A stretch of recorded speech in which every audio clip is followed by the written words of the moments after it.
Faz cerca de 10 mil anos que os seres humanos habitam a América Latina, construindo impérios e culturas imponentes. No continente hoje, encontram-se algumas das maiores cidades do mundo. Mas toda a civilização é obra dos homens. Então, quanto tempo levaria para desaparecer o legado dos latino-americanos? Sem manutenção, submetidos ao clima e ao passar dos anos, quanto tempo durariam as construções que são o orgulho e a identidade do continente? Não importa como os humanos desaparecerão, pois não estarão mais aqui e deixarão para trás toda a história da civilização do planeta.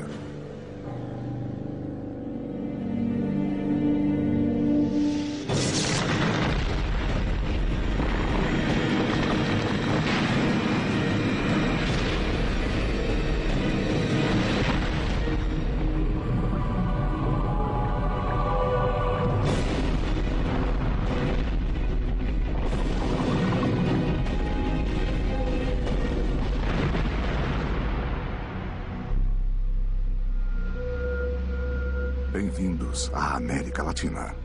População zero.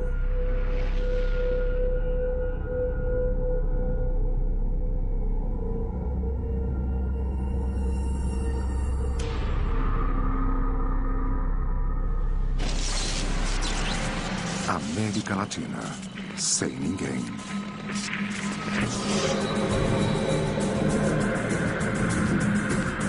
A América Latina, um continente especial, cheio de cidades gigantes e de locais naturais, voltará a ser como era antes da nossa chegada.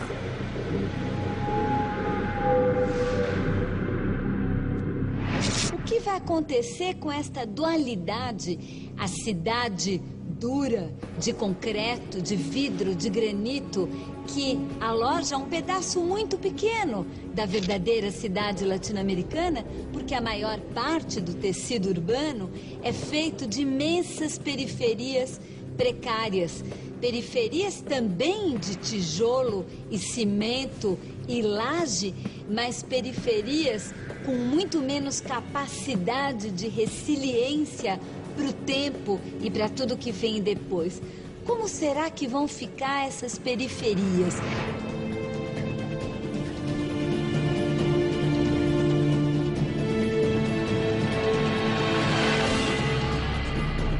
Para um escritor, é uma hipótese muito interessante e perturbadora pensar num mundo sem ninguém. Mas também é interessante pensar que nosso mundo foi, em grande parte, desabitado por seres humanos. O ser humano ocupa, na história do planeta, apenas um fragmento de tempo. Portanto, não será novidade para o mundo não haver ninguém aqui.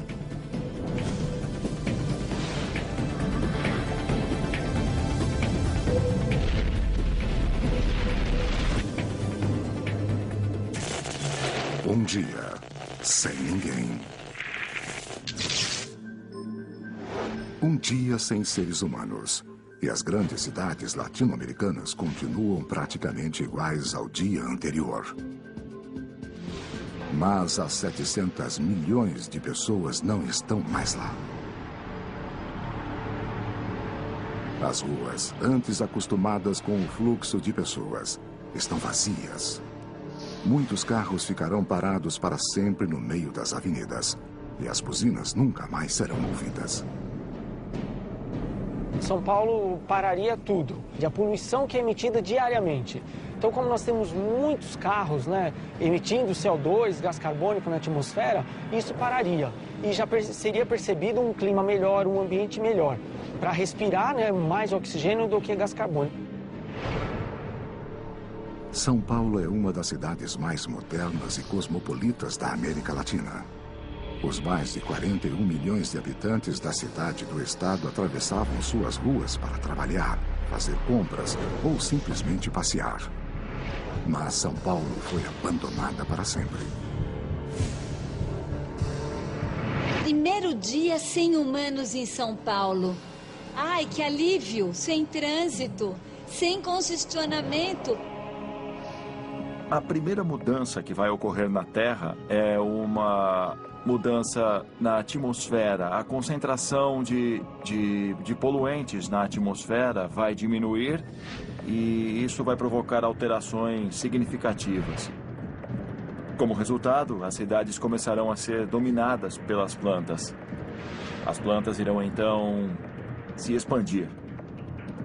Diminuindo os níveis de poluição, a degradação dos edifícios, construções e monumentos será bem reduzida.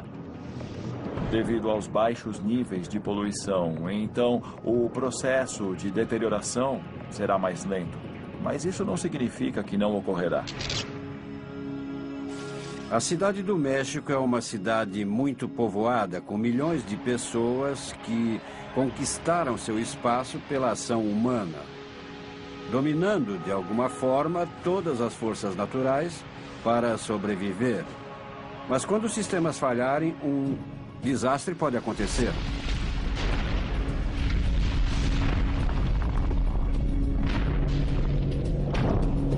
Muitos sistemas existentes na cidade são executados manualmente.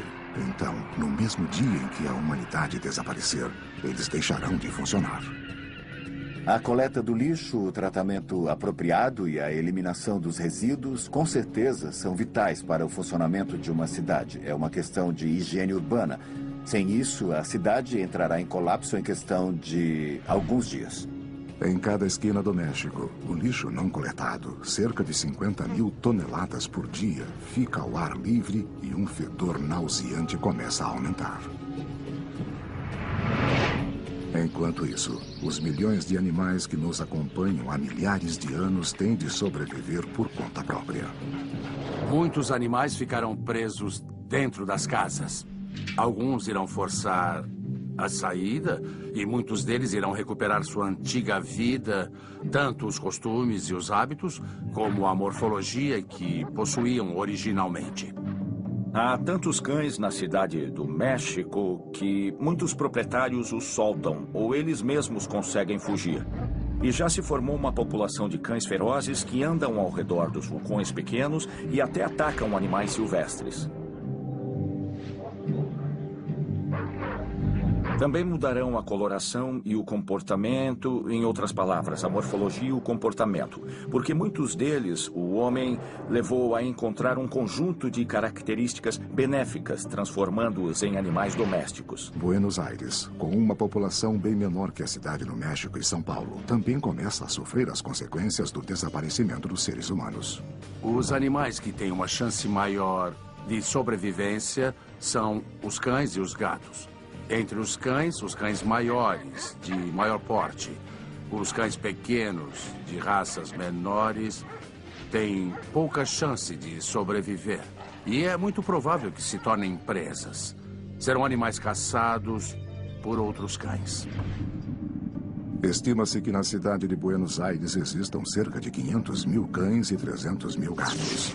Muitos deles, trancados em seus apartamentos, estão condenados a uma morte certa.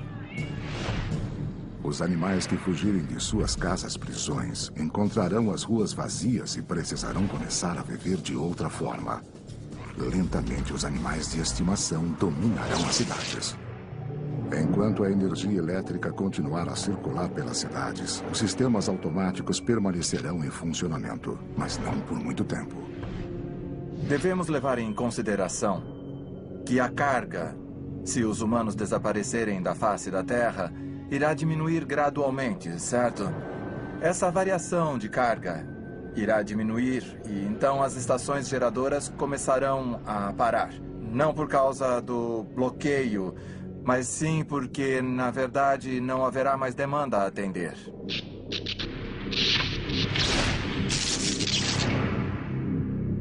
Essas poucas horas de energia elétrica servirão para que os sistemas que a civilização deixou funcionando causem as primeiras catástrofes. Os telões, sinais de trânsito e as luzes continuarão operando, mas em 36 horas as favelas começarão a queimar. As medidas de segurança quase inexistentes nas moradias precárias não resistirão ao excesso de aparelhos ligados, e com um curto-circuito se iniciará um incêndio que ninguém poderá apagar. passo a passo, os sistemas, a cidade é toda de sistema, né? Um sistema de eletrificação, um sistema de esgoto, sistema de água, ele vai entrando em colapso. O principal seria a energia elétrica. Acredito que sem a manutenção dos operadores do sistema, você teria curto-circuito, né? Provavelmente incêndios, e eu acredito que, vamos dizer, 10 dias você teria um colapso, né, da rede de energia elétrica. O fogo fora de controle começará a remover os primeiros vestígios das cidades latino-americanas. Não se trata mais de habitações de barro, ou habitações de madeira, ou habitações de palha, ou de materiais que muito rapidamente vão se desfazer no tempo.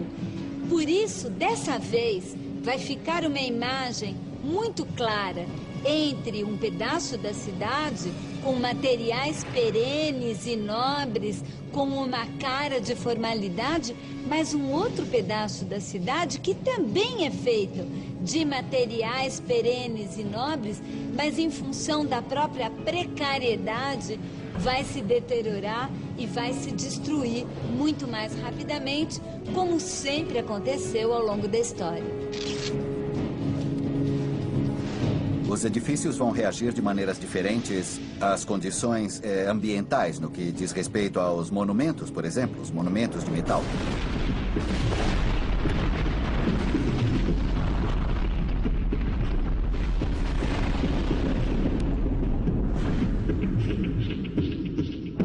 Há uma possibilidade significativa de que muitas dessas edificações ou símbolos que testemunharam a história, o desenvolvimento da história do nosso povo, prevalecerão, sem dúvida, desde que as condições meteorológicas permaneçam razoavelmente estáveis. Sete dias, sem ninguém. 7 dias sem seres humanos na América Latina. E os resíduos nas casas e os restos de alimentos são invadidos por insetos e roedores que devoram tudo.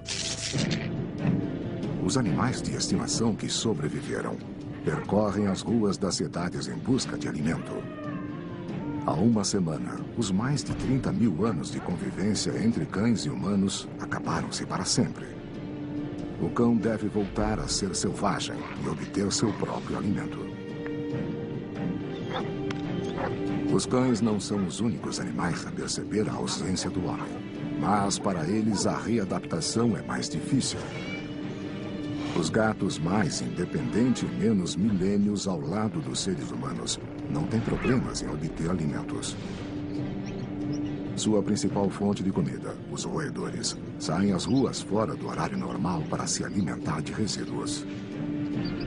Quando nós vamos visitar as ruínas das cidades maias perdidas e encontramos aquelas paredes de pedra que simbolizam e lembram aquela civilização que se foi, eu sempre me perguntei: e essa civilização? Onde está o lixo dessa civilização? Evidentemente, naquele momento, não havia um consumo e um descarte, como é muito claramente marcado na paisagem atual das nossas cidades. Aquelas montanhas de lixo, as montanhas de entulho, numa escala muitas vezes maior ainda do que a escala dos edifícios e das casas. Boa parte da população se preocupa com isso. Agora, boa parte não se preocupa. O que acontece é que nós produzimos muito lixo. E outro fato importante é a questão de embalagens. Então, se nós vamos num supermercado, na cidade de São Paulo, grande parte dos produtos vem em embalagens plásticas, né? E esse plástico é difícil de ser degradado, de ser absorvido pela natureza. Então, as pessoas se preocupam, mas muitas vezes jogam em qualquer local. E em época de enchente aqui tem um grande número de pluviométrico, assim, de precipitação na época de chuva, a gente percebe isso nos rios. Então, grande quantidade de plástico, principalmente de garrafas plásticas, que entopem bueiros e tal. Então, é o lixo jogado em um local inadequado. Às vezes, se 10% da população faz isso, é importante pela quantidade de pessoas. O lixo está ligado à grande quantidade de matéria orgânica. E esse cheiro é horrível. A queima de pneus velhos, a queima da borracha, de papel, plástico, celulose, seria pior do que um campo de petróleo queimando, mas com uma grande quantidade de diversos produtos químicos. Nos jardins zoológicos, a situação dos animais tornou-se desesperadora. Há uma semana, ninguém os alimenta. Depois de muitas tentativas, alguns conseguem escapar de suas jaulas. São eles que conseguirão sobreviver. Nos currais onde podem conviver diferentes espécies de animais, uns acabarão matando os outros. Podem ocorrer casos de canibalismo e, em outras ocasiões, animais de maior estrutura, de maior tamanho, conseguirão quebrar cercas e muros. E nos currais que não forem cobertos e nem fechados, eles poderão escapar.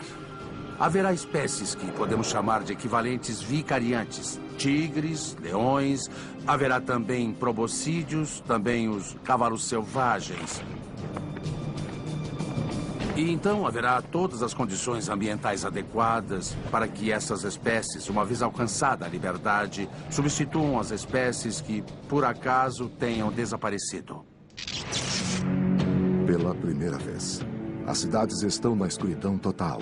Os sistemas de alimentação de emergência entram em colapso e as grandes cidades latino-americanas desligam-se para sempre. Um mês sem ninguém. Um mês sem seres humanos e as cidades não estão desertas. O reino dos ratos já começou. Esses pequenos roedores famintos percorrem as ruas. O habitat muda e os animais ligados à cidade devem mudar seus costumes violentos. O processo de extinção continuará, pois é uma coisa natural, mas não será na mesma proporção. E assim, a fauna começará a recuperar as condições em que vivia antes. Claro que não serão as mesmas condições, mas cerca de 99% das espécies existentes sobreviverão ao desaparecimento do homem. E mais, voltarão a restaurar o equilíbrio com a natureza em melhores condições. Acho que um grande número de aves retornará. Outras espécies que não ficam aqui por causa da poluição. E será uma mistura de pântano com grandes blocos de lixo flutuante.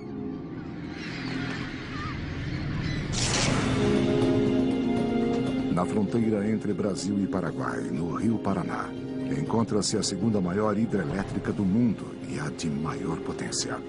A usina de Itaipu gera 95% da energia consumida no Paraguai e 24% da necessária ao Brasil. Com 196 metros de altura e mais de 7 quilômetros de extensão, é considerada uma das grandes obras da engenharia do século XX. Para construí-la, foi utilizada a mesma quantidade de concreto que seria necessária para erguer 210 estádios de futebol do tamanho do Maracanã. A represa foi inaugurada em 1984, mas até hoje as paredes de concreto continuam em pé. O empreendimento levou cerca de 15 anos para ser construído, porque simultaneamente houve a construção civil e também a montagem eletromecânica das máquinas. A represa possui 3 pares de comportas que são usadas para aliviar a quantidade de água que se acumula no reservatório. Atualmente, a represa libera 11 mil metros cúbicos de água por segundo para controlar o nível. O reservatório possui mais de 200 quilômetros de altura e capacidade para 29 bilhões de metros cúbicos. Itaipu faz parte de um sistema de barragens hidrelétrica que estão distribuídas ao longo do Rio Paraná. A usina hidrelétrica de Itaipu é praticamente uma central de base, ou seja, a central tem uma maior eficiência operando em um regime mais estável. A capacidade existente é uma capacidade de pico.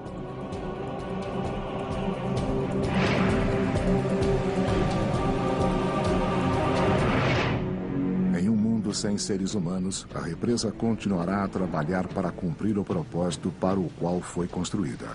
Mas sem demanda de eletricidade, os 20 geradores começarão a desligar um a um. Sistemas de controle agem para manter uma frequência. Se não houver carga, haverá um aumento de frequência. Os dispositivos de controle irão desconectar os geradores e as turbinas continuarão girando no vazio. Estimo que em 6, no máximo 10 horas, as 18 unidades geradoras já estarão desligadas. Com as comportas fechadas, a energia e o fluxo do Rio Paraná em pouco tempo passarão do nível da represa. Possivelmente a água começará a subir com a ausência de seres humanos e passará pela crista da represa.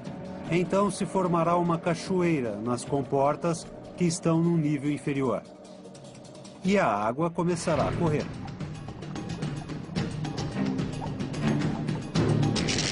Nós não acreditamos que exista a possibilidade de rompimento da estrutura de concreto, principalmente. A parte de concreto da represa deve durar muitos e muitos anos. O enroscamento, no entanto, quando a água começasse a passar sobre a represa, isso levaria, eu calculo, de 45 dias a 2 meses, mais ou menos, para começar a se deteriorar. A uma velocidade incrível, uma das maiores obras da América Latina irá desaparecer para sempre sob o rio que controlou por mais de um quarto de século. A chuva e o vento lentamente cobrem as estradas com uma fina camada de solo e as sementes começam a germinar. E uma nova vegetação, como não se via há anos, reaparece timidamente no asfalto.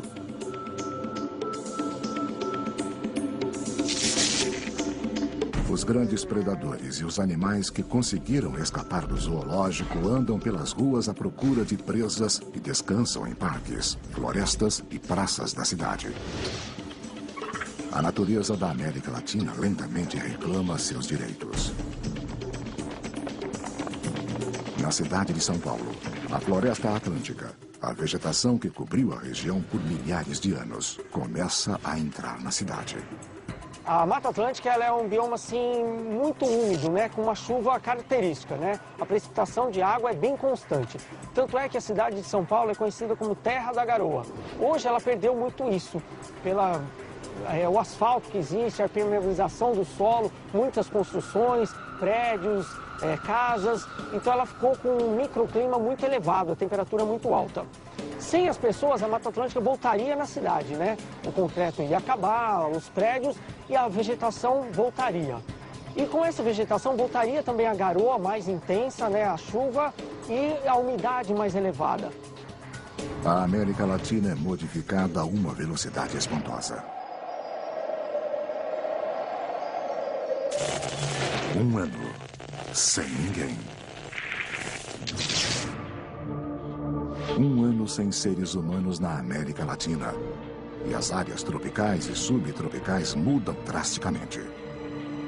Os parques, eles, na época de chuva, na época de verão e primavera, a vegetação cresce muito. Tanto é que órgãos públicos da prefeitura têm que fazer a poda da grama, principalmente, das árvores, a cada 45 dias. Então, em 3 meses, a grama já estaria na altura da cintura de um homem adulto. Em um ano, ela estaria bem alta, a altura de um 1,5 m ou mais, né? 1,80 m aproximadamente. Essa vegetação compondo a cidade traria animais para povoar de novo essa mata, de novo a cidade de São Paulo. A Mata Atlântica avança, ocultando uma cultura que reinava apenas 360 dias antes. A natureza não foi capaz de apagar a marca do homem. No entanto, as cidades se tornam cada dia mais irreconhecíveis. A cidade de São Paulo, que sempre manteve um equilíbrio entre o cinza do cimento e o verde da vegetação frondosa, já não é mais a mesma. As gramíneas e plantas avançam sobre a Avenida Paulista, dando-lhe um perfil selvagem. Os arranha-céus são dominados pelas trepadeiras.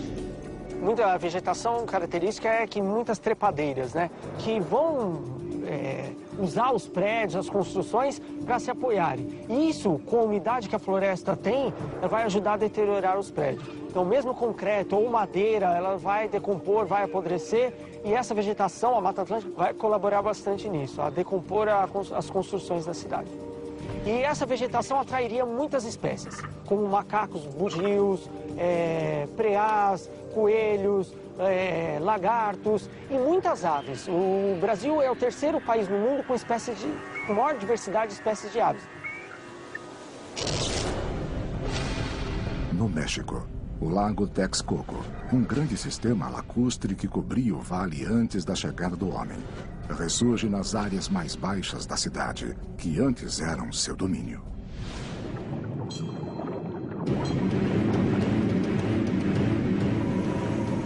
O vale era completamente preenchido de água, era um lago dividido em água doce e salgada. Havia uma represa separando as águas dos dois lagos. E a cidade começou a construir pequenas ilhas que gradualmente foram se consolidando e começavam a crescer, sendo ligadas por 4 pistas. A conquista foi feita de barco. Demoliram os templos e jogaram os escombros, aumentando assim o nível das ruas. Eu acho que toda a parte antiga, a cidade velha, do jeito que está agora, será inundada. A parte oriental, que é a parte mais populosa da cidade, será inundada. Então, cerca de 70% da população, as áreas mais populosas, ficarão sob a água. Na cidade de Buenos Aires, rios e córregos canalizados voltam a ressurgir. A principal razão é que, como nada mais controla os ralos e bueiros, as ondulações naturais levam toda a água pluvial para a costa do Rio da Prata.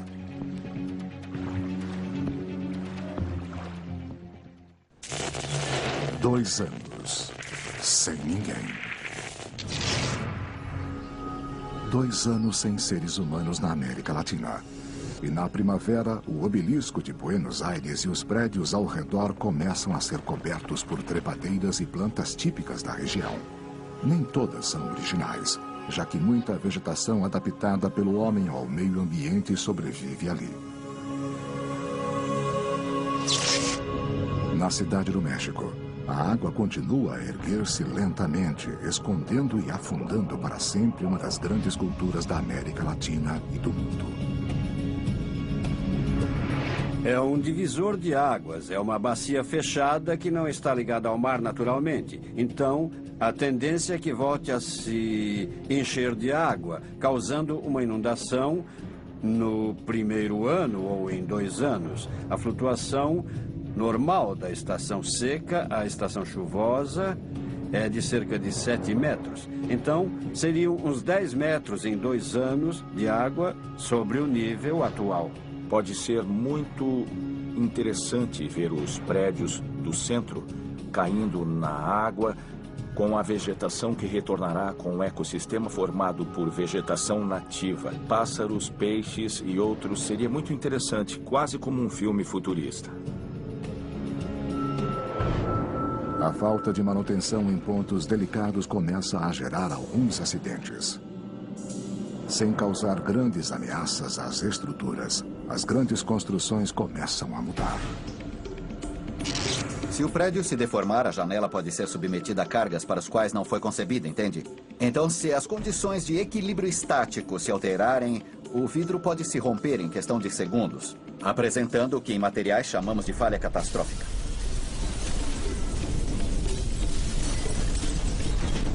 Então, haverá uma sequência de eventos que, uma vez começada com a degradação inicial do concreto, pode provocar outras coisas. O próprio vidro é quimicamente muito estável, pode durar séculos. Todos os edifícios, os materiais de construção das edificações, a pedra, o cimento, os materiais de alvenaria em geral, são porosos. Então, se a água se acumular no subsolo, ela começará a subir por capilaridade, amolecendo as bases desses edifícios. As áreas rurais, principalmente de cultivo e animais de pastoreio, também começam a sofrer com a partida do homem. Quando não houver mais humanos, não haverá mais agricultura nem pecuária. E essas pastagens naturais irão recuperar rapidamente o espaço. As culturas não sobreviveriam porque são delicadas. E as espécies que estão mais adaptadas ao meio e que foram eliminadas pelos seres humanos foram removidas e foram subjugadas em prol do cultivo, quando as culturas não tiveram cuidado adequado. Essas espécies que estão bem adaptadas ao ambiente irão ocupar o espaço. As culturas não sobreviverão. Provavelmente com os animais aconteça algo semelhante, mas não tão rapidamente como com a agricultura. Os animais se tornarão indomados, as espécies mais adaptadas ao ambiente sobreviverão.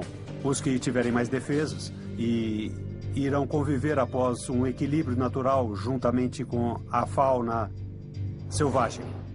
A última safra colhida pelos seres humanos permanece armazenada em silos.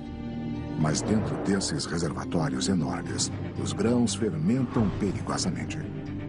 Um grão é danificado por razões físicas, ou seja, por teor de água, temperatura e umidade. E por razões biológicas, devido a insetos, ou fungos, ou roedores, ou por questões técnicas devido ao manejo dos grãos. Ou seja, se foram guardados úmidos ou se estavam partidos, machucados. Sem seres humanos, esses grãos permanecem inalterados, resultado dos inseticidas que os protegem.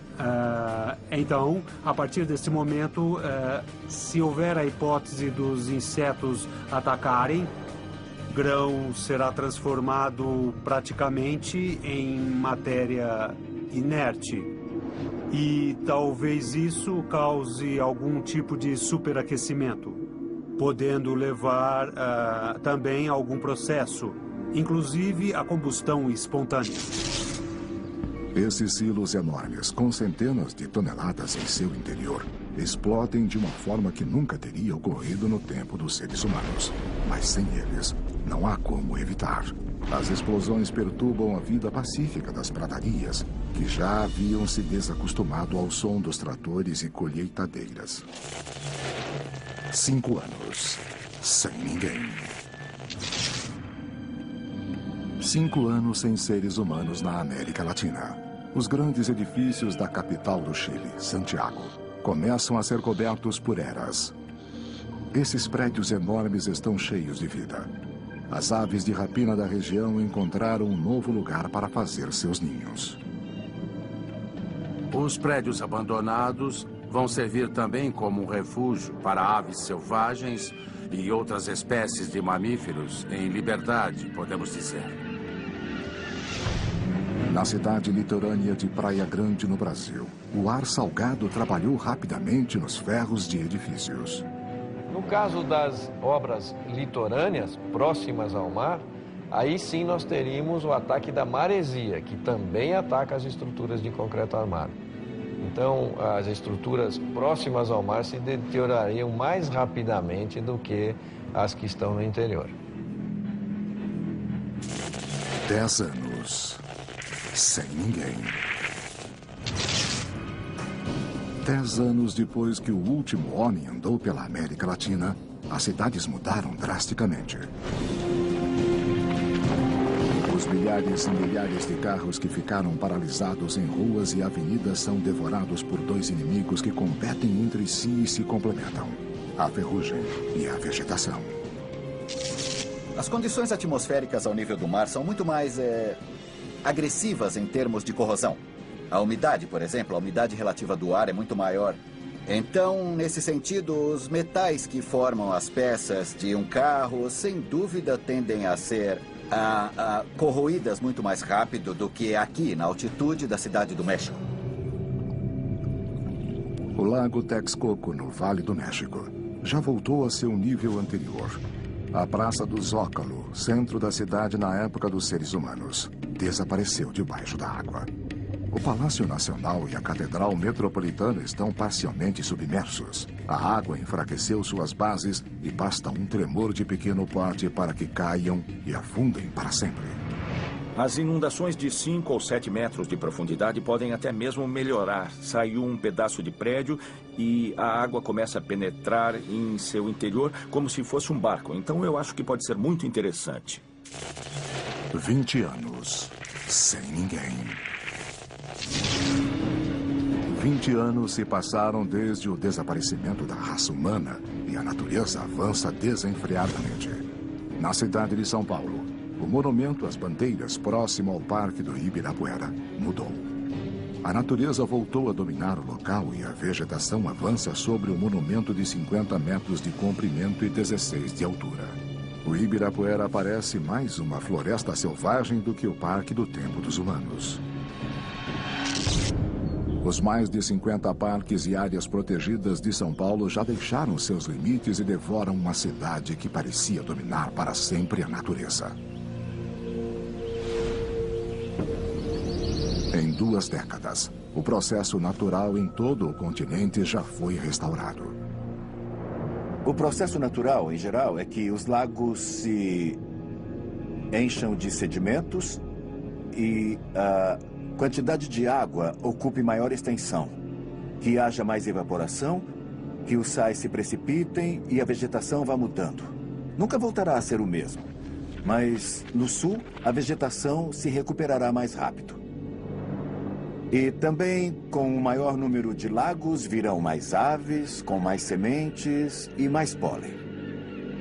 No norte, onde há menos oferta de água limpa, será uma área pantanosa. Insalubre, mas que possivelmente acabará com os sistemas de drenagem e chegará a níveis mais elevados. 20 anos após a partida dos seres humanos e os outrora modernos arranha-céus de La Portada, em Santiago do Chile, abrigam uma nova vida em seu interior. As espécies que habitariam o local serão as voadoras. Com certeza se transformará em um ninho de condores, de aves nativas. Provavelmente também haverá roedores e gatos que de algum modo conseguiriam subir no local e provavelmente se tornará um edifício bem interessante quando habitado por esses novos seres. Há morcegos que dispersam sementes, são polinizadores, ou mesmo podem carregar pólen ou sementes que caem nesses lugares e começam a crescer. Então, acho que poderia se formar um ecossistema. Os pombos certamente poderão sobreviver. Camundongos e ratos, que são onívoros e se alimentam do que encontram, são os primeiros animais a sobreviver. Mas se eles sobreviverem, talvez alguns outros predadores, como os gatos, possam sobreviver.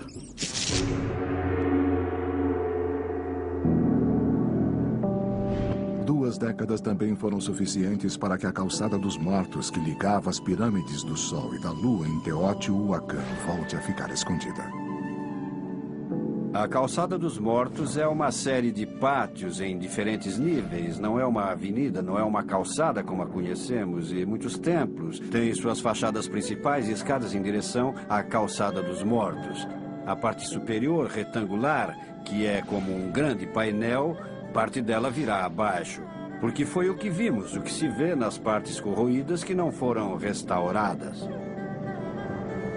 As rampas têm um declive, o que seria muito mais estável do que a parte de baixo da edificação, que está exposta de alguma forma, como as pinturas nas paredes, e isso provavelmente será perdido.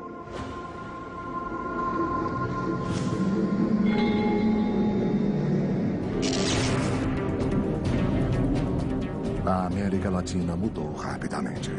A erosão, a passagem do tempo e a natureza começaram a apagar os vestígios de nossa estada no planeta.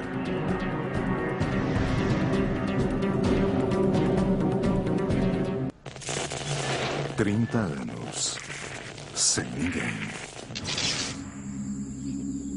Faz 30 anos que o último latino-americano observou a paisagem da cidade de Bogotá.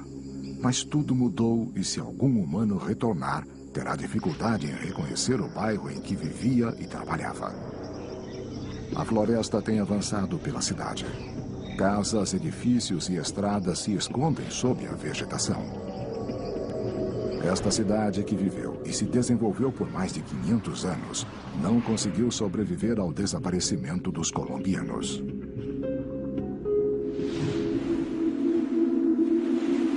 A América Latina já precisou abandonar povoados e até mesmo cidades inteiras devido a catástrofes naturais.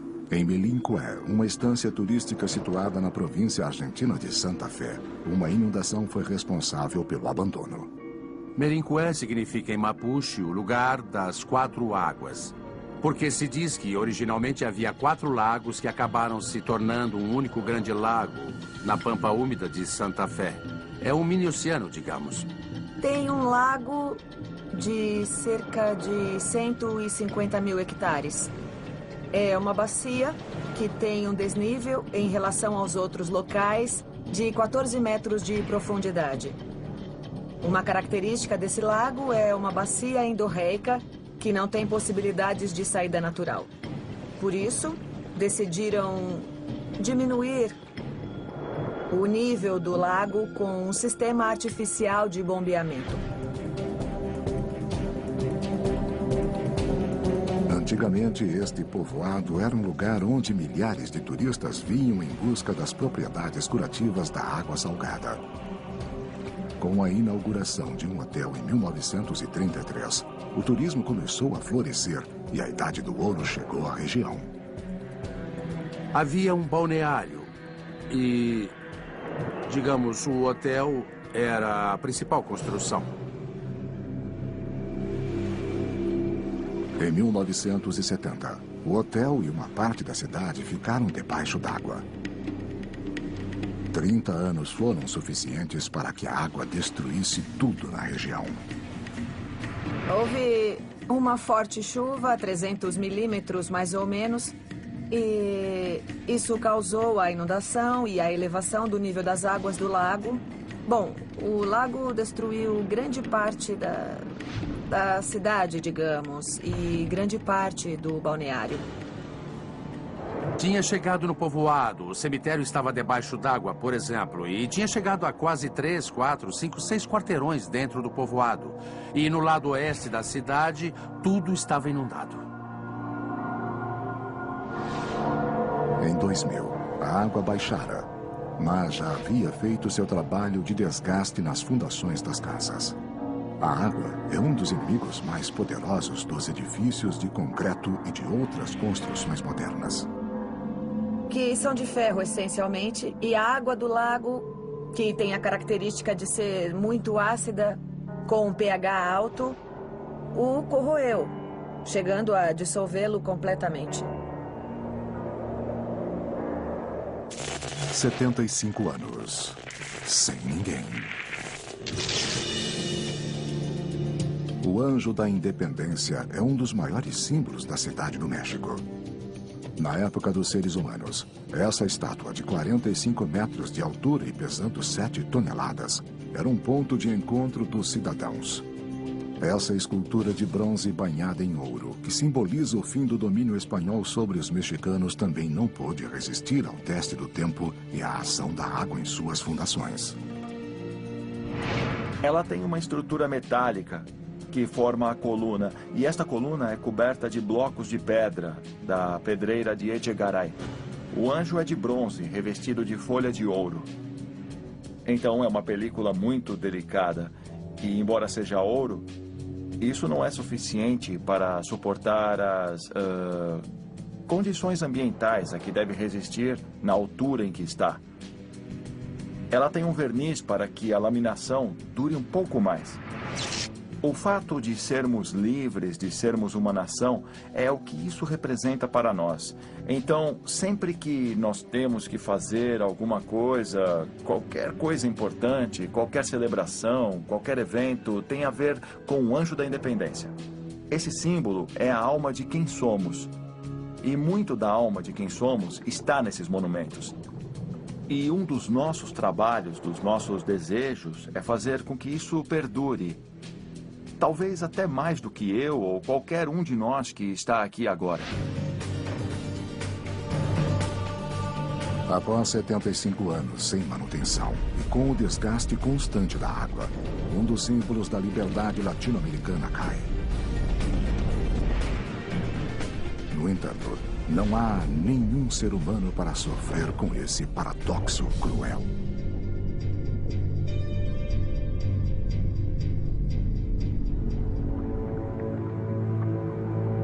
Milhares de quilômetros de distância, o obelisco de Buenos Aires, um dos símbolos da cidade, sobreviveu graças às características geologicamente estáveis da região. A umidade relativa age sobre o concreto e o peso começa a superar a base da construção, que não é mais tão sólida quanto na época dos seres humanos. Um pequeno movimento, um vento mais forte ou uma mudança de atmosfera será o suficiente para que, no momento certo, o símbolo de Buenos Aires caia.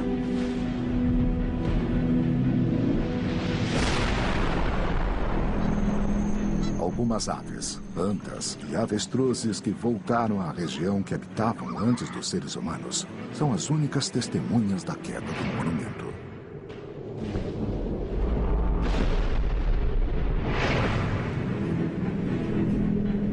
Faz 75 anos desde o desaparecimento dos seres humanos. E nas áreas inundadas, as estruturas de concreto já não têm a mesma resistência. Além da água, as regiões instáveis colaboram com o desaparecimento das cidades. Basta um pequeno tremor e o prédio do centro do México desmorona. O edifício, que já havia suportado, cai vítima da falta de manutenção e reparos que seriam necessários para que continuasse em pé. O concreto é um aglomerado de substâncias conhecidas como óxidos, óxidos de silício, de alumínio, alumínio silicato, que têm a característica de se degradarem com o tempo, principalmente se as condições meteorológicas forem muito agressivas. Começam a se carbonatar, ou seja, começam a se decompor em outras substâncias que podem provocar a quebra ou a falha do concreto ao longo do tempo, se não for feita a manutenção adequada. Abrir esse espaço no concreto pode, inclusive, afetar o metal das vigas que sustentam o edifício. E, se essa corrosão atingir as vigas metálicas, eventualmente elas podem falhar. E em último caso, podem até causar a queda do edifício. Na cidade do México são poucas as construções que se mantêm em pé. Este vale imponente lembra vagamente o lugar por onde andaram pela última vez os mexicanos. – 75 anos. Sem ninguém.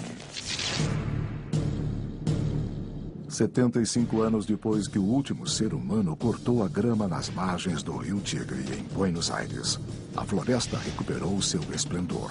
O rio Paraná já superou todas as barragens que diminuíam seu fluxo e voltou ao normal.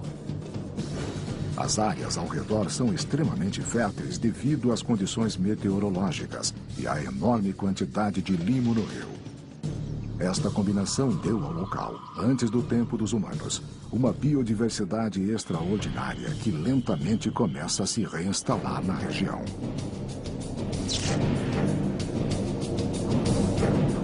A ilha Martim Garcia encontra-se na região insular do Rio da Prata, na área do delta perto da foz do Rio Paraná e da foz do Rio Uruguai.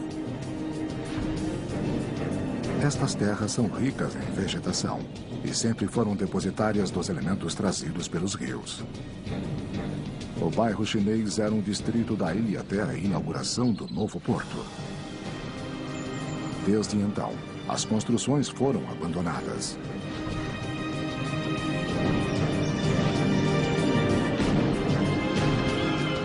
A natureza lentamente tem se adaptado, incorporando cada casa, cada quarto, como parte de sua geografia. Um século sem ninguém. Um século se passou desde que a América Latina era habitada por humanos. As cidades desapareceram debaixo da vegetação. Boa parte dessas cidades foram cidades construídas para os automóveis.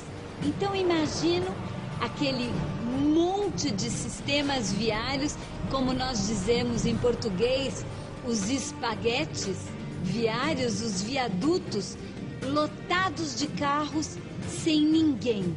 O que vai acontecer com essa imensa infraestrutura viária? Nas ruínas de um futuro sem humanos, o que vai sobrar são as enormes vias expressas e viadutos que marcam a paisagem das nossas cidades? A rodovia Pan-Americana, com 48 mil quilômetros, é um sistema de estradas e rodovias que praticamente unia o continente americano de uma extremidade à outra. A área da rodovia poderá se transformar em corredores de fauna, corredores de povoamento. Imediatamente será invadida por espécies de arbustos e árvores. Nas estradas e rodovias poderemos observar as fissuras, a presença de rachaduras, de buracos, não é? Que também serão colonizados inicialmente por algas, líquens, e logo em seguida começarão a crescer plantas, especialmente gramíneas. Então, em pouco tempo, as rodovias serão convertidas em campos com vegetação densa de arbustos, árvores e também com gramíneas rizomatosas. Hoje, apenas algumas paredes de concreto e restos quase irreconhecíveis de carros são tudo o que resta desse projeto que esteve a 87 quilômetros de unir todo o continente. As estradas, em muitos casos, serão usadas como corredores. Parte da mesma construção humana facilitará a passagem dentro desse ecossistema de concreto.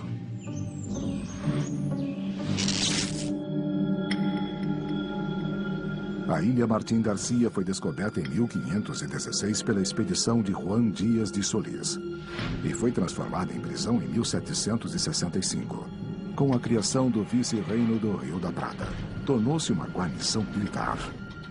O antigo presídio da Ilha Martín Garcia está há mais de 100 anos abandonado. Sua construção não resistiu. Suas ruínas são apenas indícios de seu antigo esplendor e a natureza já faz parte de sua fundação.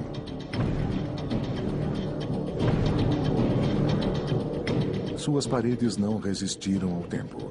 E sem teto, e sem chão, restam apenas as paredes externas, por serem mais espessas, mantiveram-se de pé.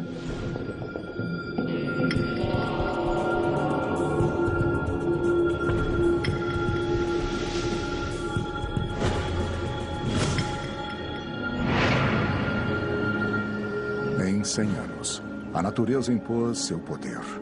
No tempo dos humanos, ela viu seu espaço diminuir, muitas vezes rendendo-se a cidades imponentes.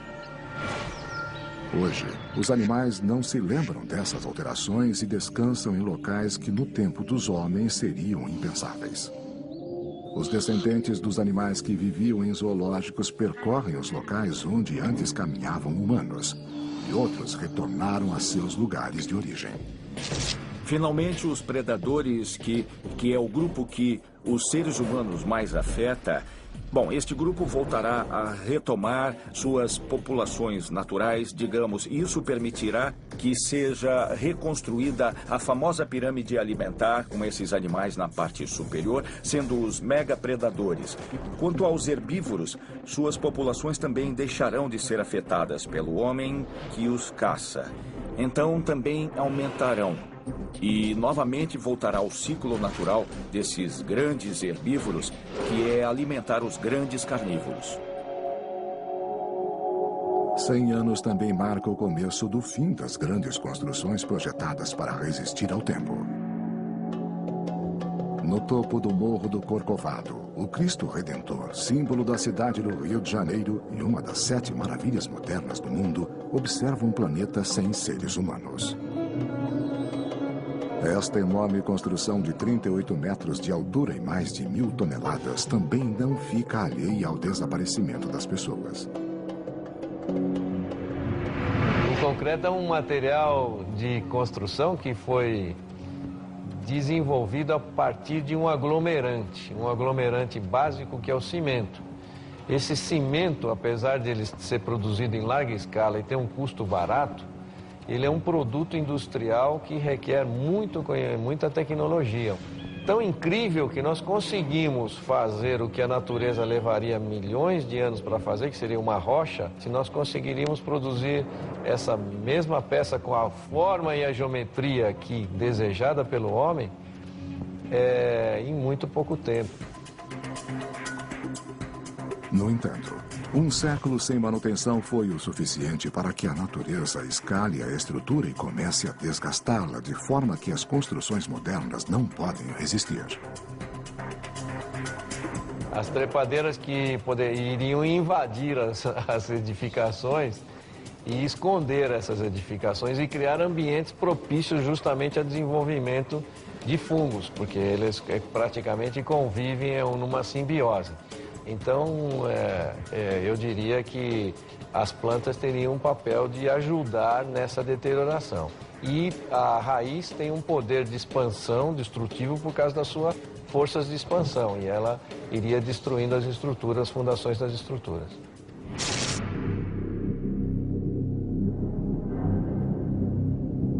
A ponte de San Roque González de Santa Cruz liga a cidade paraguaia de Encarnación a Posadas, na Argentina. Atualmente é uma das fronteiras mais transitadas entre os dois países. A ponte de 2.550 quilômetros atravessa o Rio Paraná, o mesmo que mais acima faz funcionar a hidrelétrica de Itaipu. O que eu posso dizer é que os acessos para a ponte são para veículos e ferroviário. E estão apoiados sobre, digamos, sapatas. E todo o leito possui um manto de rochas basálticas, o que dá uma base muito boa para esse tipo de estruturas. São cilindros que estão afundados a 3 metros, dentro do maciço rochoso. Também há fundações de estacas. E tem uma área da ponte principal que é sustentada por cabos, que são os tensores que podemos observar. A ponte foi construída com materiais de alta qualidade, com concreto muito especial, o que pode conferir à estrutura uma longevidade significativa. No tempo dos humanos, a ponte, fundada em 1990, era submetida a constantes análises para determinar suas funções e substituir componentes defeituosos ou danificados. No entanto, passaram-se 100 anos desde a última revisão e os materiais fadigados começam a falhar. Os metais se degradam de diferentes formas. Há metais como o alumínio, o aço e mesmo o bronze que, ao se oxidarem, ao se combinarem com o oxigênio na superfície, aparece uma camada de óxido passivante, chamada de pátina em alguns casos, que protege o interior do material do processo de corrosão. Então, quando ocorre a passivação, o material já não sofre nenhuma degradação. É por essa razão que, sob condições de ataques atmosféricos propícios, o metal pode durar muitíssimos anos. Sem os seres humanos, as pontes continuam a manter sua função, ligar duas margens da costa. Faz 100 anos que os animais utilizam a ponte como um caminho natural em sua migração. Mas eles não poderão fazer isso para sempre. A corrosão por causa da tensão fica cada vez mais grave. E entrará em uma progressão não aritmética, mas sim exponencial, certo? Que com certeza irá encurtar facilmente o tempo. As braçadeiras, fracas e oxidadas, estão prestes a falhar. Vemos como se fosse algo realmente rígido, mas na verdade é flexível e está vibrando constantemente. Essa vibração, embora haja elementos que a absorvam, percorrem o cabo chegando à extremidade e agem como se pegássemos uma lata e a dobrássemos várias vezes, quebrando-a devido à fadiga. Após um século e meio, as margens deste grande rio voltam a ficar separadas para sempre, como havia sido desde muito tempo antes dos humanos. 150 anos sem ninguém. 150 anos após a saída do homem da América Latina, as construções modernas, que foram edificadas com materiais muito mais frágeis do que as antigas, começam a desmoronar uma após a outra. Primeiro é a vez dos arranha-céus de La Portada, em Santiago do Chile. Os sistemas de instalação de um edifício como este deixarão de operar. Todos os sistemas de manutenção e também a sua fachada vai começar a se deteriorar, o que obviamente fará com que este edifício entre em processo de deterioração. Este prédio, que era o orgulho da cidade, com quase 200 metros de altura, se foi para sempre.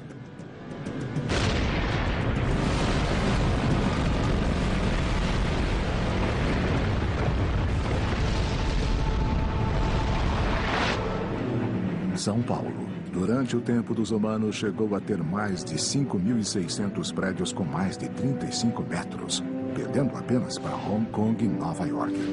Mas tudo mudou. 150 anos foram suficientes para que os mais poderosos gigantes, construídos para desafiar o clima, a lei da gravidade e a natureza, acabem se rendendo ao tempo.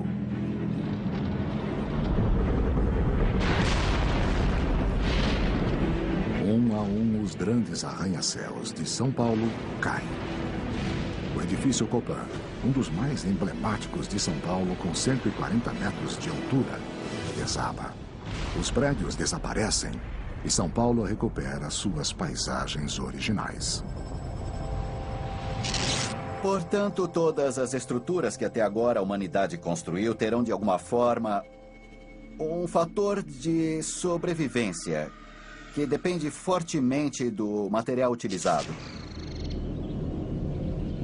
As cidades ainda conservam suas formas.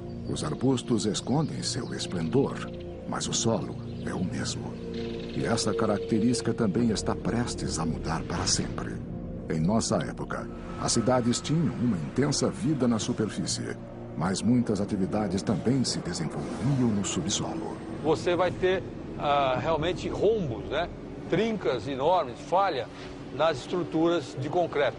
E aí você vai ter águas jorrando e o que acontece? O aço da armadura do concreto, ele vai se corroer, vai praticamente desaparecer. Você tem aqui grandes vãos. Inclusive ali que tem aquele círculo enorme que nós chamamos de Maracanã, né? Ali você tem um ponto frágil, que é uma falta de estrutura. Isso daí é o primeiro caminho. Em seguida, elas vão cair. Os pilares, que trabalham eminentemente a compressão, a boa parte deles ficará. E você terá, em volta dos pilares, alguns pedaços, algum toco de laje e vigas. Então, você vai ter esse concreto caindo. Mas isso vai ser muito gradativo, como eu falei, porque as lajes e vigas primeiro, os pilares ficarão. Alguns trechos de túnel, que eu citei o da Paulista, os impermeabilizados, os de ferro fundido, ficarão. Após 150 anos, os últimos túneis desabam.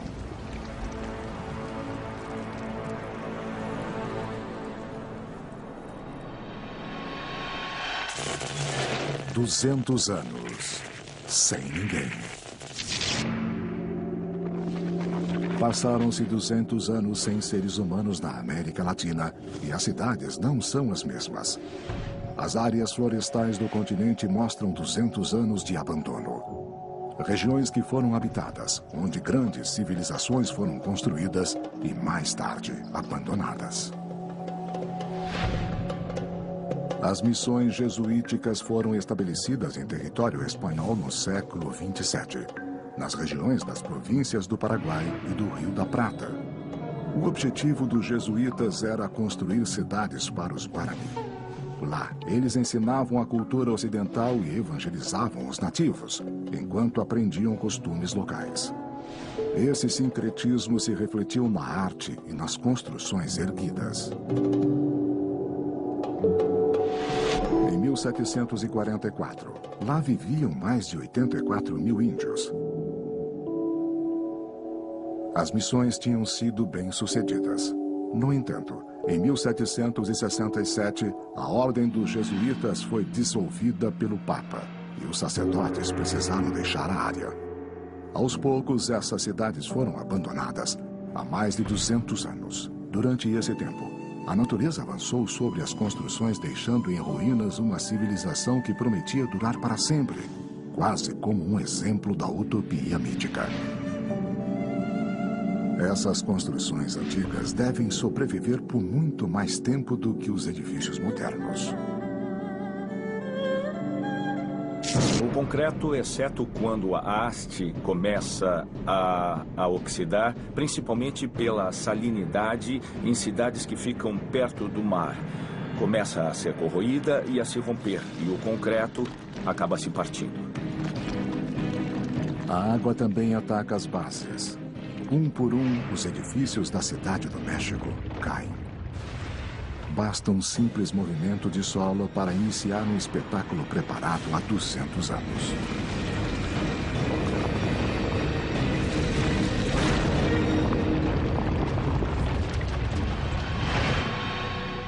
O Cristo Redentor, inaugurado em 1931 na cidade do Rio de Janeiro, começa a mudar de forma para sempre.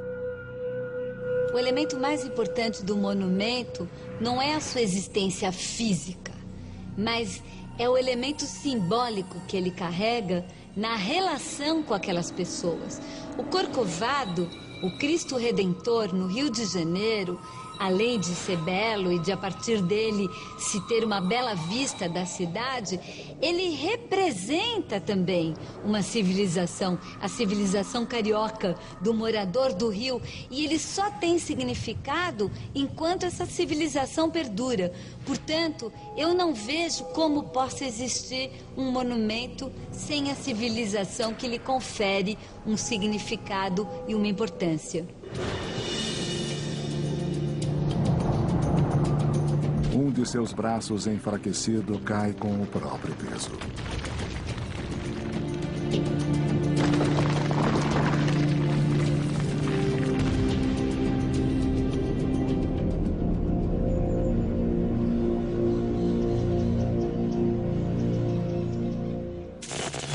250 anos, sem ninguém. Passaram-se 250 anos desde a partida dos seres humanos na América Latina. E nos morros do Rio de Janeiro, o Cristo Redentor que coroava a cidade já não vê a mesma paisagem que observava quando fora construído. E não verá mais. 250 anos foram tempo suficiente para que se mantivesse sem manutenção. O corpo que ainda sobrevivia, coberto pela vegetação, cai para sempre. O terreno não suporta mais seu peso. A inclinação é maior do que o ideal e a gravidade termina de fazer seu trabalho. O que nos perguntamos é: esse mundo sem humanos será percebido por quem? Pensemos nos símbolos nacionais, nas bandeiras de cada um dos nossos países. Pensemos, por exemplo, em cada um dos símbolos pátrios. Quem poderá interpretar o significado dessas convenções, que são, em última análise, os símbolos? Onde ficará a identidade da América Latina se não forem esses símbolos? Que certamente ficarão em pé. Mas que inteligência poderá interpretá-los? Outro símbolo de São Paulo, o edifício Itália, também cai no meio da selva. Os animais morrem esmagados, ficam sem moradias e devem reajustar-se a uma nova paisagem, mais uma vez. 500 anos, sem ninguém.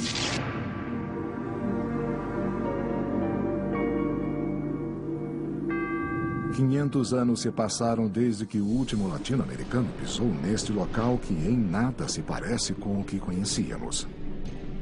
Na antiga cidade de São Paulo, os imponentes edifícios foram caindo um a um. As ruas enormes cheias de carros foram apagadas pela vegetação. Os parques ultrapassaram todos os limites e tornaram-se selvagens de novo. Os milhões de seres humanos que habitavam a cidade foram substituídos por animais que regressaram e outros que precisaram adaptar-se.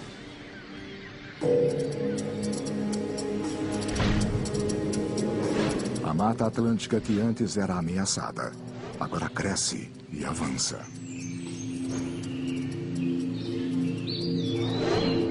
A Mata Atlântica é um bioma muito importante no Brasil e é único, só existe no Brasil. Hoje, infelizmente, só existe 7% de Mata Atlântica que existia originalmente em 1500. Essa Mata Atlântica está mais concentrada no estado de São Paulo e na borda da cidade de São Paulo. E ela tem uma vegetação muito rica e uma diversidade de espécies animais também muito rica. E isso é importante para a cidade de São Paulo. Se a cidade de São Paulo não existisse, não tivesse mais pessoas, essa mata iria voltar onde ela é originalmente, aqui na cidade de São Paulo. O Rio da Prata devorou uma parte da cidade de Buenos Aires. E o restante foi destruído pela vegetação, rios e córregos que retornaram ao território. O México recuperou totalmente seu sistema lacustre. A urbanização que começara 1.200 anos atrás, quando os astecas encontraram Quetzal com a serpente na boca, um símbolo de que era o lugar indicado pelos deuses para fundar sua cidade, se foi para sempre. 1000 anos. Sem ninguém.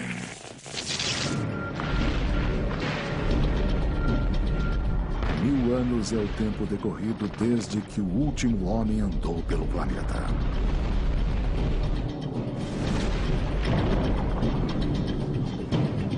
Nenhum latino-americano conseguiria reconhecer seu lar.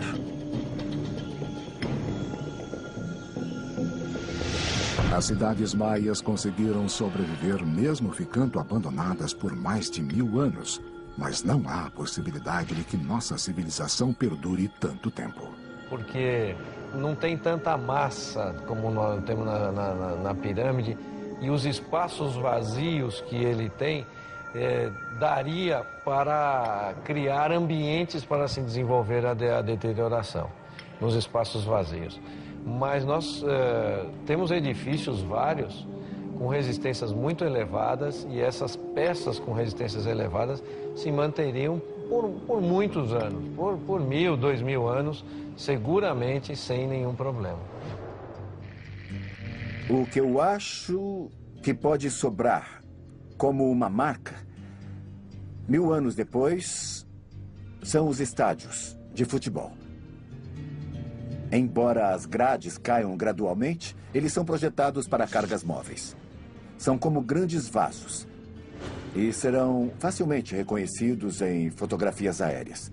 Talvez não seja um legado intencional, mas serão facilmente identificados os estádios de futebol. Nada é tão simbólico, tão importante, tão monumental como os nossos estádios de futebol.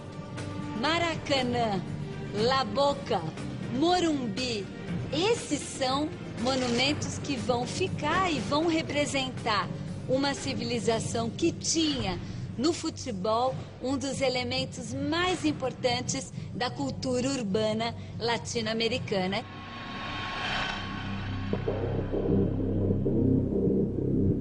Algumas construções sobreviverão, mas paradoxalmente muitas serão as que utilizaram técnicas milenares.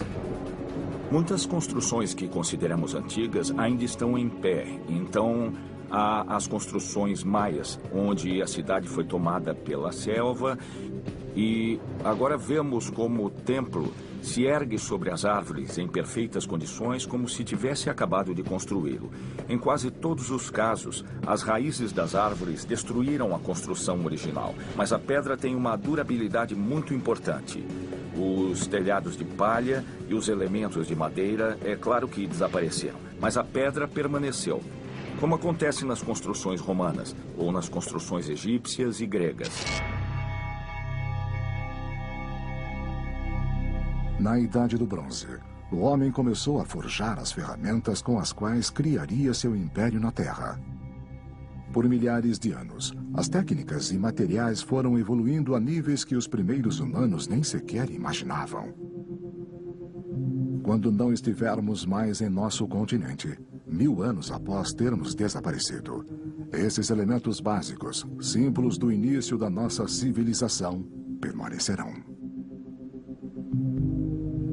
Sob condições de ataques atmosféricos propícios, o metal pode durar muitíssimos anos. Como prova disso, temos as estátuas das culturas antigas, não é? Eu já vi objetos metálicos que vêm dos egípcios.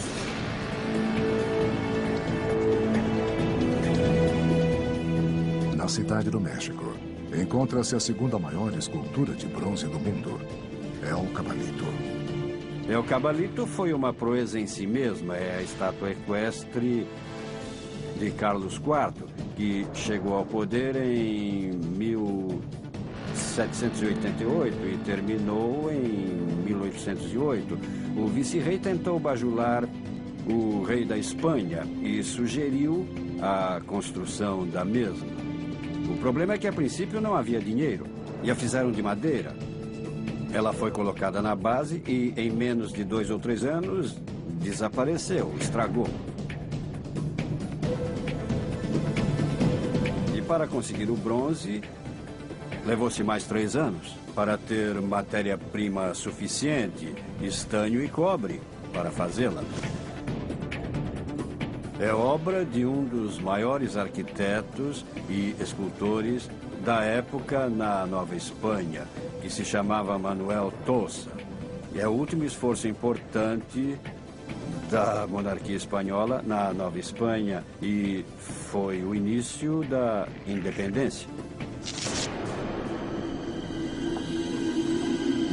No fundo do lago Texcoco, a estátua ainda mantém sua forma e talvez, algum dia, um ser inteligente a encontre.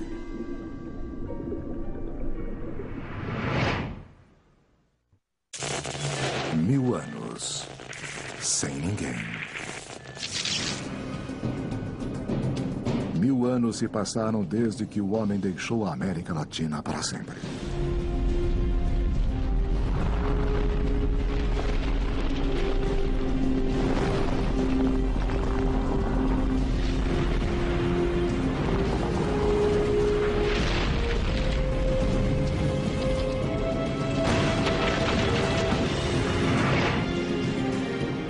As terras voltam a ser virgens e permanecem como quando o homem pisou pela primeira vez em seu território, mais de 11.000 anos antes. Há poucos sinais da nossa civilização que ainda perduram sobre a face do continente.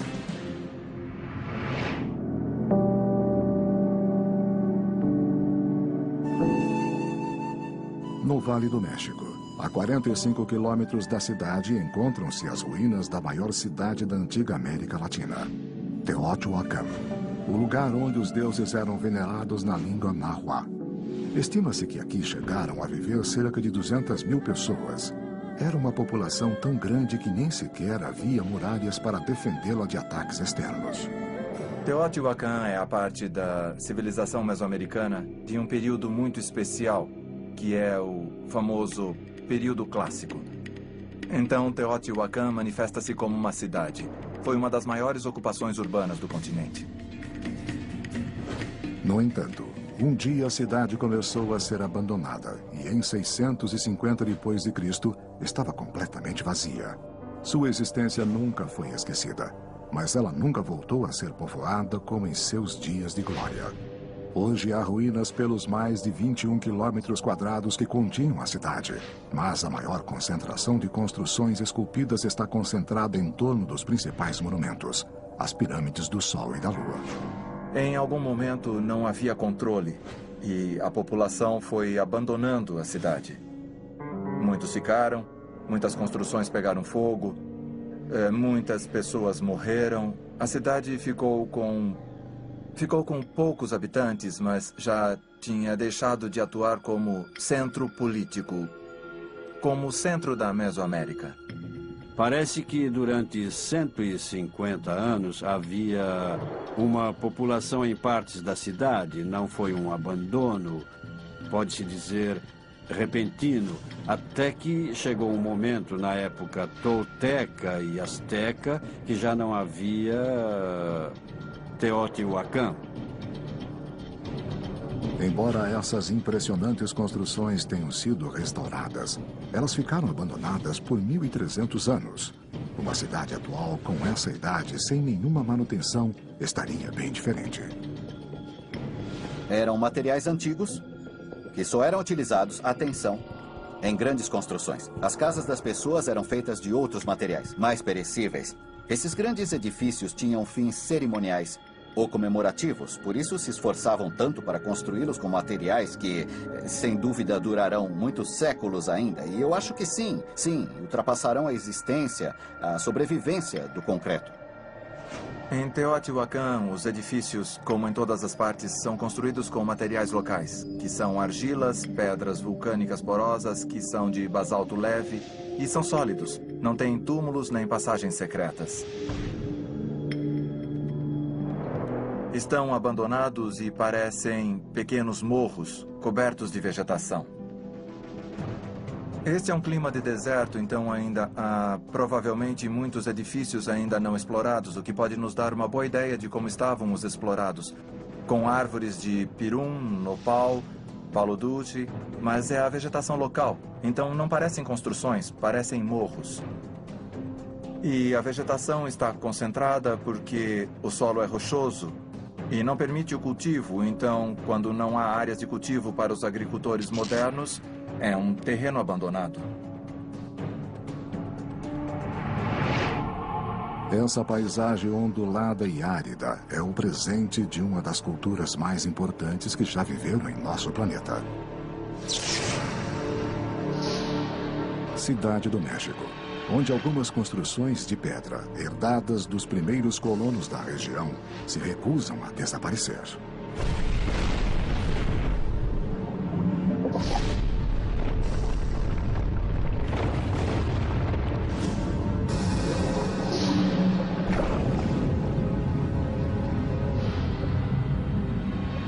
Mas uma última estocada da natureza está prestes a acabar com qualquer vestígio da nossa civilização.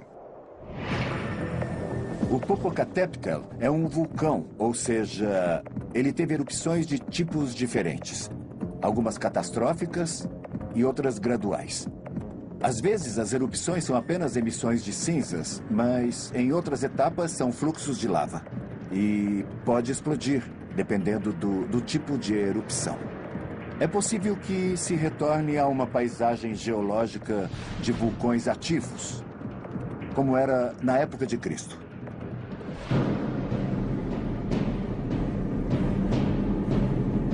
A zona de perigo imediato é a zona de Xochimilco, o Pedregal de San Ángel, a universidade. Podem ficar cobertos de lava e cobertos de produtos tais como bombas vulcânicas e também cinzas. Isso afetará a vegetação imediatamente, mas em cerca de 2.000 anos, a vegetação voltará a se recuperar sobre a lava, principalmente sobre a lava basáltica. Devemos nos lembrar também que as erupções vulcânicas criam fraturas, criam falhas.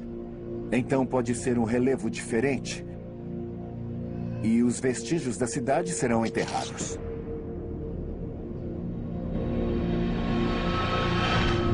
O Popocatépetl, ou Montanha Fumegante no idioma náhuatl, se encontra a 55 quilômetros da cidade do México.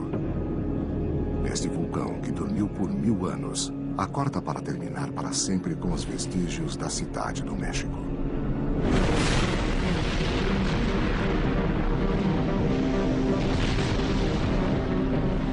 Em poucas horas, uma nuvem ectoplástica começará a depositar-se nas pradarias e lagos. Serão vários meses de catástrofes, mortes e agitação. E quando acabar, o Vale do México mudará novamente e a vida recomeçará mais uma vez.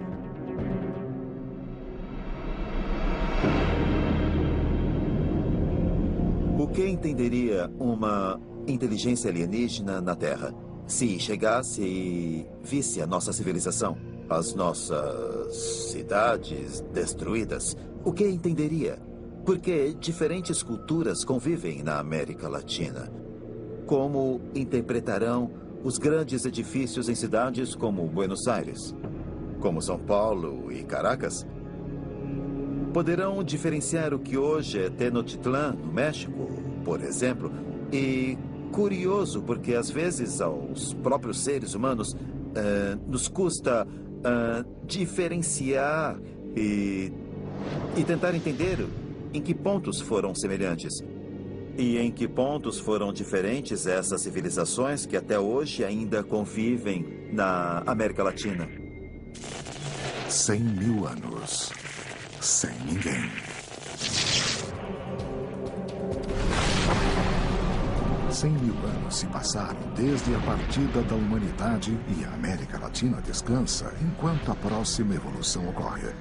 E começa a tomar forma em algum lugar do planeta, muito lentamente, a nova espécie que em milhões de anos nos substituirá. Enquanto isso, a natureza tem prevalecido, apagando para sempre os vestígios de nossa civilização.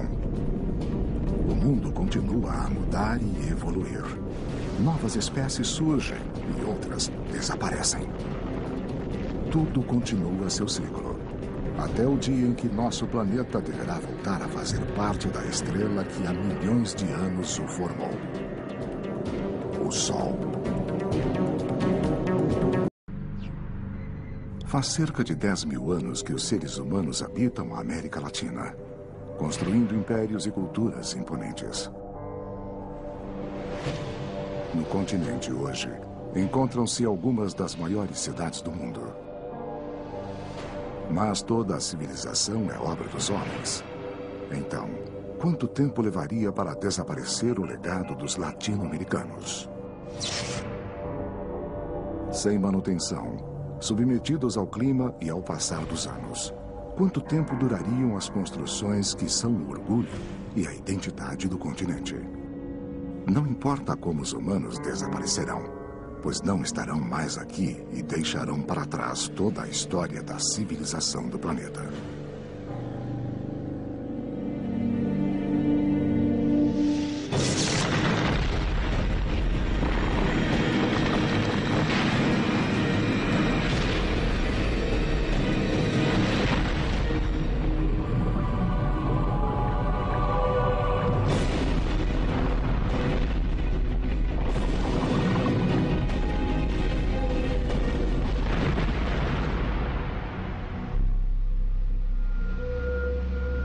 Bem-vindos à América Latina. População zero.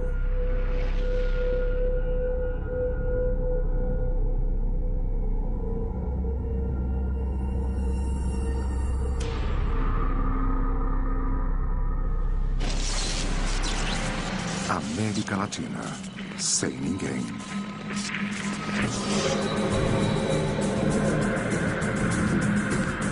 A América Latina, um continente especial, cheio de cidades gigantes e de locais naturais, voltará a ser como era antes da nossa chegada.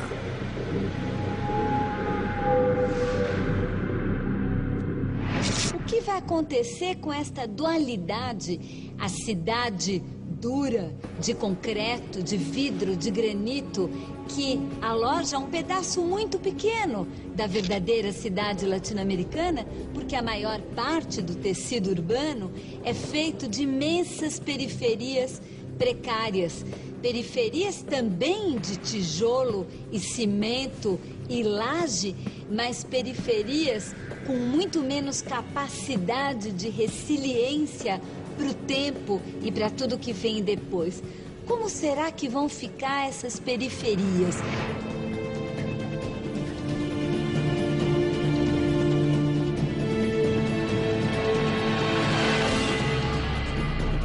Para um escritor, é uma hipótese muito interessante e perturbadora pensar no mundo sem ninguém. Mas também é interessante pensar que nosso mundo foi, em grande parte... Mas sim, porque, na verdade, não haverá mais demanda a atender.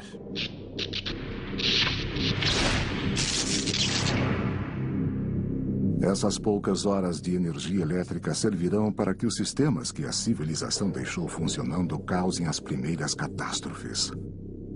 Os telões, sinais de trânsito e as luzes continuarão operando, mas em 36 horas as favelas começarão a queimar.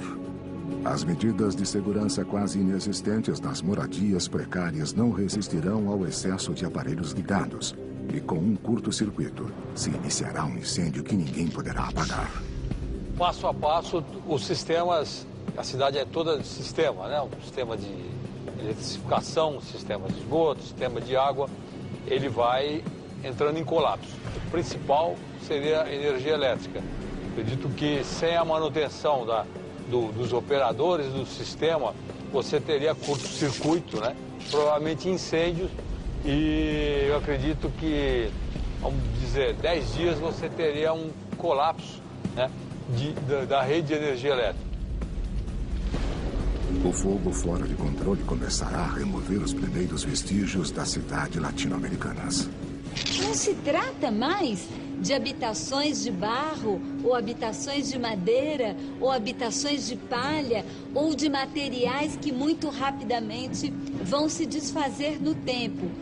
Por isso, dessa vez, vai ficar uma imagem muito clara entre um pedaço da cidade com materiais perenes e nobres, com uma cara de formalidade, mas um outro pedaço da cidade que também é feito de materiais perenes e nobres, mas em função da própria precariedade, vai se deteriorar e vai se destruir muito mais rapidamente, como sempre aconteceu ao longo da história.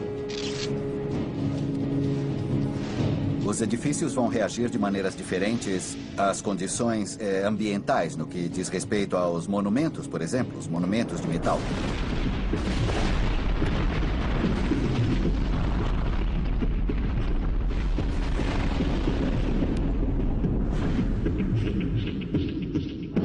Há uma possibilidade significativa de que muitas dessas edificações ou símbolos que testemunharam a história, o desenvolvimento da história do nosso povo, prevalecerão, sem dúvida, desde que as condições meteorológicas permaneçam razoavelmente estáveis.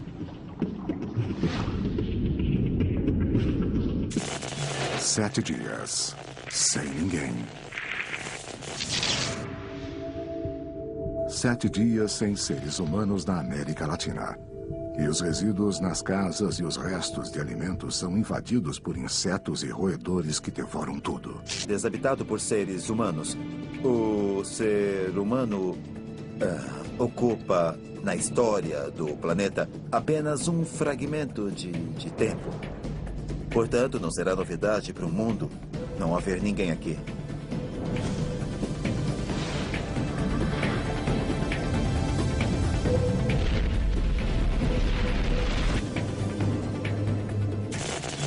Um dia, sem ninguém. Um dia sem seres humanos. E as grandes cidades latino-americanas continuam praticamente iguais ao dia anterior. Mas as 700 milhões de pessoas não estão mais lá. As ruas, antes acostumadas com o fluxo de pessoas, estão vazias. Muitos carros ficarão parados para sempre no meio das avenidas. E as buzinas nunca mais serão ouvidas. São Paulo pararia tudo, e a poluição que é emitida diariamente. Então, como nós temos muitos carros, né, emitindo CO2, gás carbônico na atmosfera, isso pararia. E já seria percebido um clima melhor, um ambiente melhor, para respirar, né, mais oxigênio do que gás carbônico. São Paulo é uma das cidades mais modernas e cosmopolitas da América Latina. Os mais de 41 milhões de habitantes da cidade e do estado atravessavam suas ruas para trabalhar, fazer compras ou simplesmente passear. Mas São Paulo foi abandonada para sempre.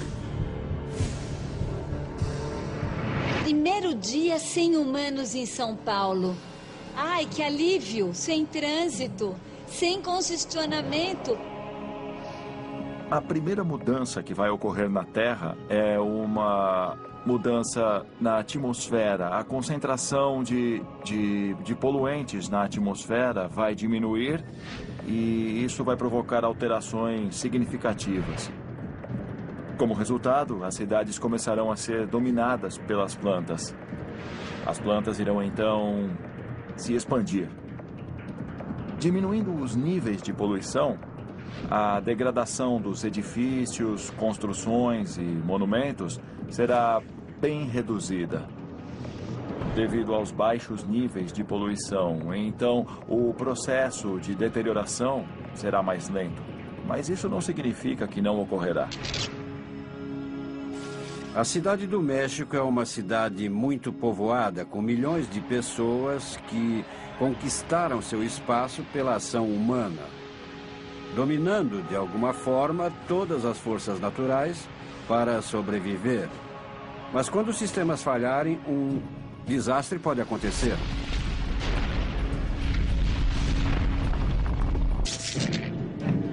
Os animais de estimação que sobreviveram percorrem as ruas das cidades em busca de alimento. Há uma semana, os mais de 30 mil anos de convivência entre cães e humanos acabaram-se para sempre. O cão deve voltar a ser selvagem e obter seu próprio alimento. Os cães não são os únicos animais a perceber a ausência do homem, mas para eles a readaptação é mais difícil. Os gatos, mais independentes e menos milênios ao lado dos seres humanos, não têm problemas em obter alimentos. Sua principal fonte de comida, os roedores, saem às ruas fora do horário normal para se alimentar de resíduos.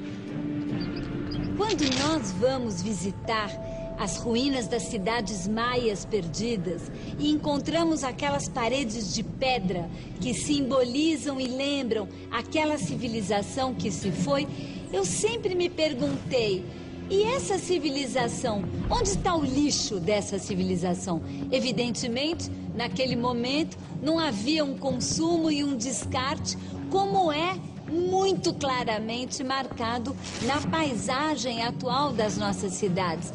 Aquelas montanhas de lixo, as montanhas de entulho, numa escala muitas vezes maior ainda do que a escala dos edifícios e das casas. Boa parte da população se preocupa com isso. Agora, boa parte não se preocupa. O que acontece é que nós produzimos muito lixo. E outro fato importante é a questão de embalagens. Então, se nós vamos num supermercado, na cidade de São Paulo, grande parte dos produtos vem em embalagens plásticas, né? E esse plástico é difícil de ser degradado, de ser absorvido pela natureza. Então, as pessoas se preocupam, mas muitas vezes jogam em qualquer local. E em época de enchente aqui tem um grande número de pluviométrico, assim, de precipitação na época de chuva, a gente percebe isso nos rios. Então, grande quantidade de plástico, principalmente de garrafas plásticas, que entopem bueiros e tal. Então, é o lixo jogado em um local inadequado. Às vezes, se 10% da população faz isso, é importante pela quantidade de pessoas. O lixo está ligado à grande quantidade de matéria orgânica. E esse cheiro é horrível. A queima de pneus velhos, a queima da borracha, de papel, plástico, celulose, seria pior do que um campo de petróleo queimando, mas com uma grande quantidade de diversos produtos químicos. Nos jardins zoológicos, a situação dos animais tornou-se desesperadora. Há uma semana, ninguém os alimenta. Depois de muitas tentativas, alguns conseguem escapar de suas jaulas. São eles que conseguirão sobreviver. Muitos sistemas existentes na cidade são executados manualmente. Então, no mesmo dia em que a humanidade desaparecer, eles deixarão de funcionar. A coleta do lixo, o tratamento apropriado e a eliminação dos resíduos, com certeza, são vitais para o funcionamento de uma cidade. É uma questão de higiene urbana. Sem isso, a cidade entrará em colapso em questão de alguns dias. Em cada esquina do México, o lixo não coletado, cerca de 50 mil toneladas por dia, fica ao ar livre e um fedor nauseante começa a aumentar. Enquanto isso, os milhões de animais que nos acompanham há milhares de anos têm de sobreviver por conta própria. Muitos animais ficarão presos dentro das casas.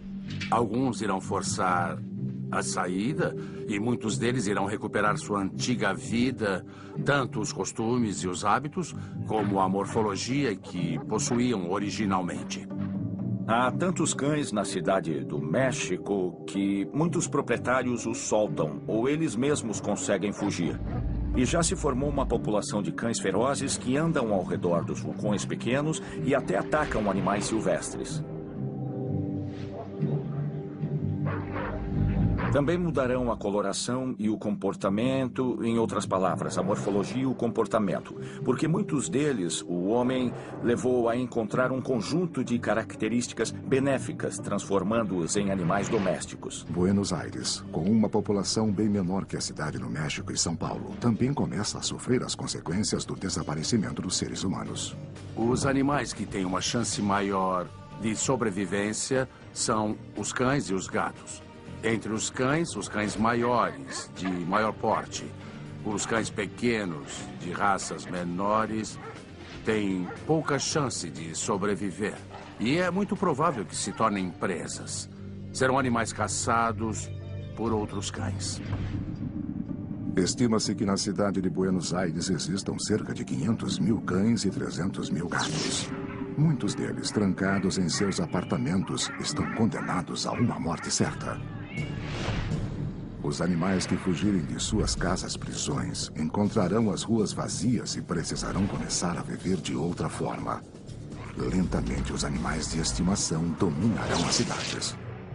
Enquanto a energia elétrica continuar a circular pelas cidades, os sistemas automáticos permanecerão em funcionamento, mas não por muito tempo. Devemos levar em consideração que a carga, se os humanos desaparecerem da face da Terra, irá diminuir gradualmente, certo? Essa variação de carga irá diminuir e então as estações geradoras começarão a parar. Não por causa do bloqueio